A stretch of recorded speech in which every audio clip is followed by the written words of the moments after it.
Now, another topping or reversal pattern is called a head and shoulders top. And it's somewhat like the W's and M's we just looked at, just it takes a little bit different shape. You have three humps, or three bumps, if you will, on a head and shoulders top pattern. It's named a head and shoulders because it's supposed to, if you look at the black line, kind of represent the shoulders and head of a person in profile. You got to stretch your imagination a bit, but here's the left shoulder area, here's the head, and here's the right shoulder area. Again, it's typically a reversal pattern. It occurs after an uptrend. You can't have a top unless you've had an extended uptrend. You're looking for an uptrend that's more than 3 months here before you get a top. Some people can find head and shoulders tops all over the place, or head and shoulders bottoms, and the stock or whatever it is has just topped, for instance, and they find a head and shoulders bottom 3 weeks later.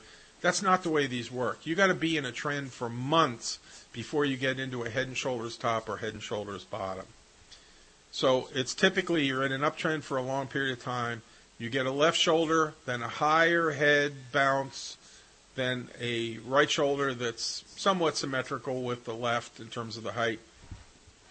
You draw a neckline between the, right along the neckline here, along the bottom of these little humps where they start, or bumps, and that's the neckline. And you break below, if the pattern succeeds, you'll break below the neckline, come up and retest, and then go down a distance equal to the distance between the neckline and the top of the head. So that distance there would be the price projection down on this particular head and shoulders. Now I want to point out a couple of things. Volume from left to right, typically you have the highest volume of the entire pattern on the very left side of the pattern, coming into the pattern, if you will. And then volume usually picks up as you start to come down here and break out.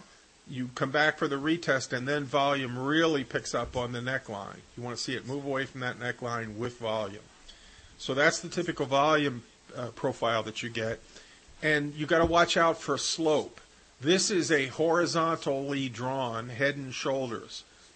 If I tilt this up so that this red neckline slopes up and the three humps are just kind of tilted a little bit, but the red neckline is facing up, that's much less reliability than horizontal. And if I tilt this down a little bit so that the neckline is actually sloped down, that increases the reliability. So the slope that you find on the neckline dramatically affects the reliability, and sloping down is better because you're looking for a top and you're looking for a place to short. And this is where you do it on the retest. And the price projection, as we said, is from the neckline area to the top of the head. Now, if this pattern fails, if you do the left, you do the head, you do the right, you break through the neckline, and then you go back up the neck over the neckline again, it'll come down and retest the neckline. And if it holds after it breaks up over the neckline, you've got a failure, and those will flip. And instead of a reversal pattern, this will become a continuation. And that's why failed head and shoulders patterns are very dangerous, because a lot of people will play them for the downside and they fail, and you've got to be on your toes and watch for that. And if you do, you play them for the long side. Now there's a head and shoulders in this view. You shouldn't take too much time to find it, so take your pencil and see if you can scratch in the neckline here on the head and shoulders pattern. Should be pretty obvious on this view, but I bet you won't get the slope of the neckline quite right.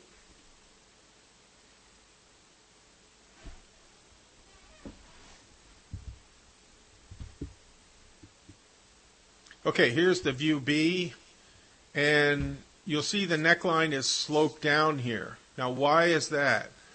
Hopefully you can see this, but what you did here was you went up, you were in an uptrend, right? And you came up here and you hit the high of the left shoulder, you came down, you went a little bit past the neckline, but then you bounced back up again, you kind of seesawed, and right over here, you wound up over the neckline and then retested the neckline right here. So it was like you had some extra volatility here for a short period of time, but these patterns aren't perfect, And this whole thing worked out to be the left shoulder, and this was the neckline area through the left shoulder right to here.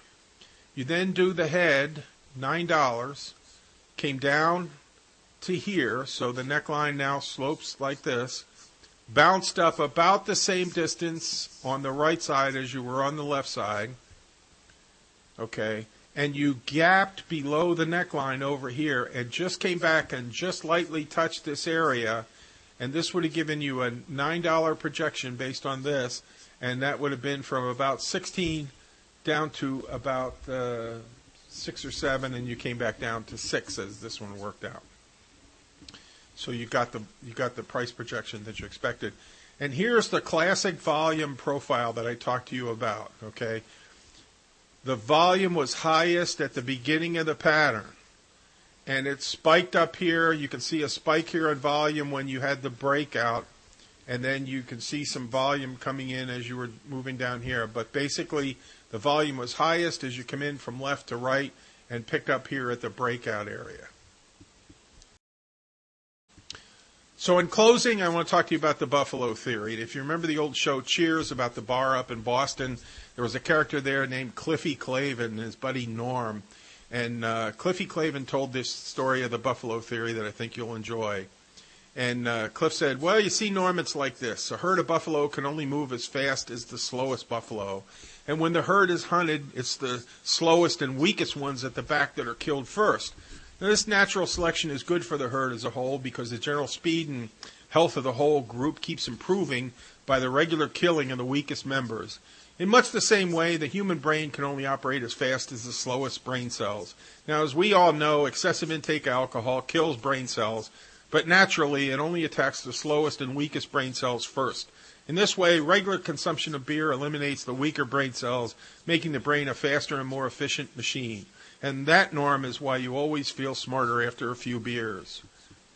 In the spirit of Cliff's Buffalo theory, I hope my presentation today on patterns did not kill too many of your brain cells, and to the degree that it did, that they were only the slowest and weakest of your herd, leaving your brain a faster and more efficient machine at least. I thank you. That concludes our presentation tonight on chart patterns.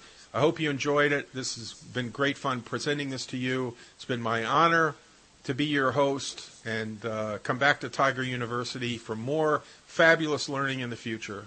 Take care, folks.